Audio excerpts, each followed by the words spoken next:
আজ মকর সংক্রান্তি উৎসব পালিত হচ্ছে গোটা দেশ জুড়ে মহাসমারোহে। ভারতের বিভিন্ন অঞ্চলে স্থানীয় বিশ্বাস অনুসারে এই সংক্রান্তি আড়ম্বরপূর্ণভাবেই পালিত হয়। মকর সংক্রান্তির দিনে গঙ্গা স্নান ও দান করার বিশেষ গুরুত্ব রয়েছে। এই দিনে সূর্য দেবতাকে কালো তিল দিয়ে পুজো করা হয়। সূর্যের উত্তরায়ণ হয় মকর সংক্রান্তির দিনেই। হিন্দু ধর্মের মতে সূর্যের দক্ষিণ থেকে উত্তরের চলাফেরাকে অত্যন্ত শুভ বলে মনে করা হয়। পৌরাণিক বিশ্বাস অনুযায়ী সূর্য যখন পূর্ব থেকে উত্তরে চলে যায় তখন তার রশ্মি স্বাস্থ্য ও শান্তি বৃদ্ধি করে। উত্তর দিক থেকে যাওয়ার সময় সূর্য মকর রাশিতে প্রবেশ করে, তাই একে মকর সংক্রান্তি বলা হয়। মকর সংক্রান্তিতে গঙ্গা স্নানেরও রয়েছে বিশেষ গুরুত্ব। এর পেছনে রয়েছে কিংবদন্তি কাহিনী অনুসারে মহারাজা ভগীরথ তার পূর্বপুরুষের বলিদানের জন্য বছরের পর বছর কঠোর তপস্যা করেছিলেন। তার এই কঠিন তপস্যা দেখে গঙ্গা পৃথিবীতে আসতে বাধ্য হন। মকর সংক্রান্তির দিনে গঙ্গা স্বর্গ থেকে পৃথিবীতে অবতরণ করেছিলেন এবং এই দিনে মহারাজা ভাগীরথ তার পূর্বপুরুষদের জন্য তর্পণ করেছিলেন। এরপর তার পিছু পিছু হাঁটতে কপিল মুনির আশ্রমের পাশ দিয়ে গঙ্গাসাগরে মিশে যান গঙ্গা। সেই থেকেই মকর সংক্রান্তির দিনে গঙ্গা স্নান অত্যন্ত শুভ বলে মনে করা হয়।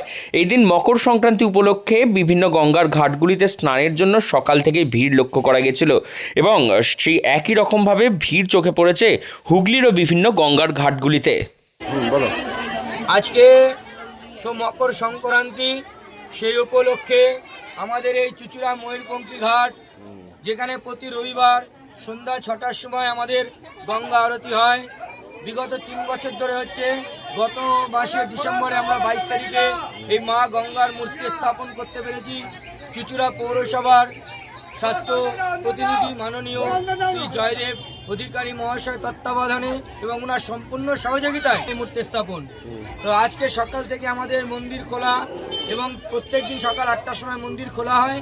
আজ মকর সংক্রান্তি পুণ্য স্নানের জন্য সকল শুভাকাঙ্ক্ষীরা যারা আছেন, পুণ্যার্থীরা এখানে এসছেন, ওনারা স্নান করছেন এবং মা গঙ্গার সবাই পুজো করছেন।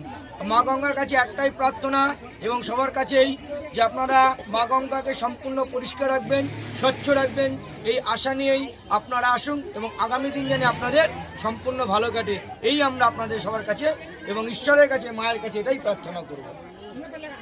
কতক্ষণ চলবে মকর স্নানের এটা? এখন আজকে সারাদিনই চলবে। মকর সংক্রান্তি স্নান, পুণ্য স্নান শুরু হয়ে গেছে।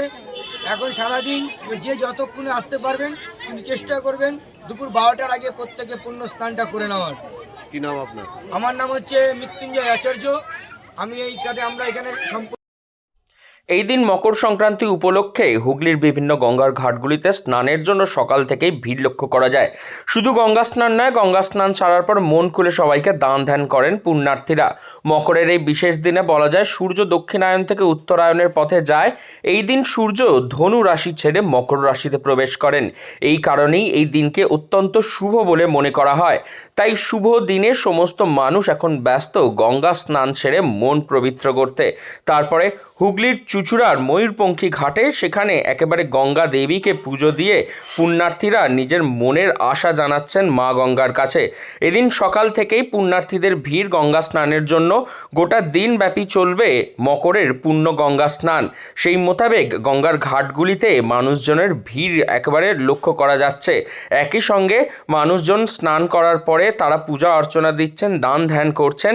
বহু মানুষ দূর দূরান্ত থেকে আসছেন এই দিনে গঙ্গা স্নান করার জন্য। হুগলি থেকে রাহি হালদার, লোকাল 18 বাংলা।